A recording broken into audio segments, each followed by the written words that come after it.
बड़ी खबर कर्नाटक से आ रही है, जहां आज इंतखाबी तशरीह का बेहद अहम दिन है। आज पीएम मोदी कर्नाटक के बेंगलुरु में रोड शो करने वाले हैं, जिसके जरिए 17 असेंबली हलकों को कवर करने का ये प्लान है। तो वहीं दूसरी तरफ कांग्रेस के लिए तशरीह की कमान आज साबिक सदर सोनिया गांधी संभालेंगी।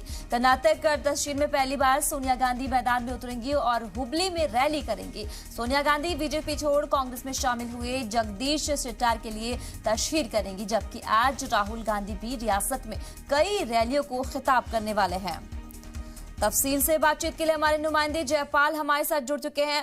जयपाल, जिस तरीके से कर्नाटक में आप दिख रहा है कि लगातार रैलियां हो रही है, रोड शो हो रहा है, आवाम को खिताब किया जा रहा है, किस आज जो है पीएम मोदी का रोड शो है, सोनिया गांधी भी आज पहुंचने वाली है वहां पर, उनका भी यहाँ आवाम को खिताब करने वाली है। इस हवाले से क्या जानकारी है आपके पास, कैसी तैयारियां दिख रही है? जो है कर्नाटक चुनाव को लेकर के जो दिन जो है वो मुश्किल 2 दिन रह गए हैं, और ऐसे में जो भी कोई भी राजनीतिक पार्टी है उसने अपनी पूरी ताकत जो है चुनाव के अंदर में झोंक दी है। आज प्रधानमंत्री नरेंद्र मोदी बेंगलुरु के अंदर में रोड शो कर रहे हैं, उसके बाद वो 2 रैलियों को संबोधित करेंगे।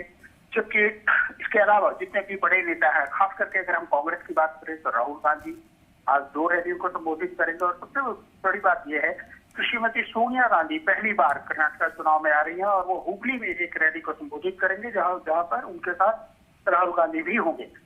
तो इस तरह से देखें, और अलग अलग जगहों पर जो है भारतीय जनता पार्टी के कई बड़े नेता, जैसे कि योगी आदित्यनाथ, गृह मंत्री अमित शाह भी इस पूरे चुनाव प्रकरण में आज मैदान में होंगे और लगातार रैलियों को संबोधित करेंगे।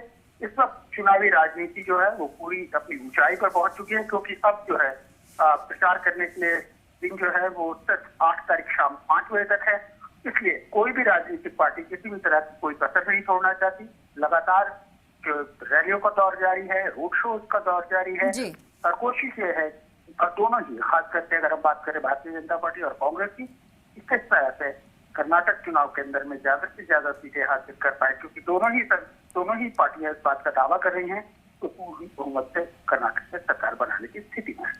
जयपाल, जिस तरीके से सोनिया गांधी बीजेपी छोड़ कांग्रेस में शामिल हुए जगदीश शेट्टार के लिए तशरीह करने वाली है, ये बताइए कि कितना जो है सोनिया गांधी जगदीश शेट्टार के लिए जो है आवाम को लुभा सकती हैं, क्योंकि वो बीजेपी छोड़कर कांग्रेस में शामिल हुए हैं।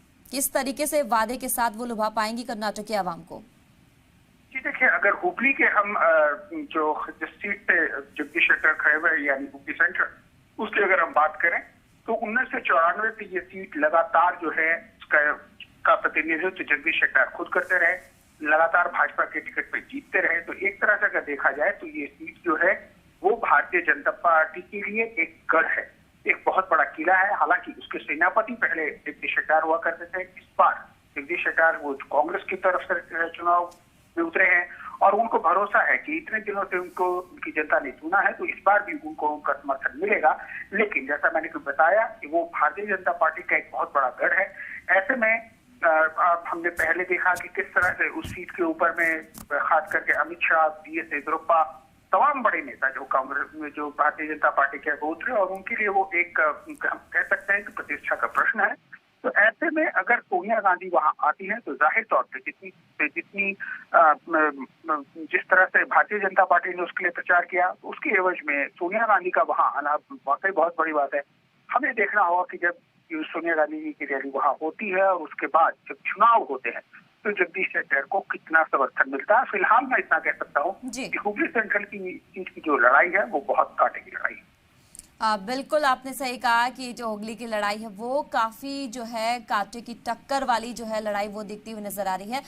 चलिए, तमाम जानकारी के लिए बहुत बहुत शुक्रिया आपका जयपाल। आगे भी आपसे अपडेट लेती रहूंगी।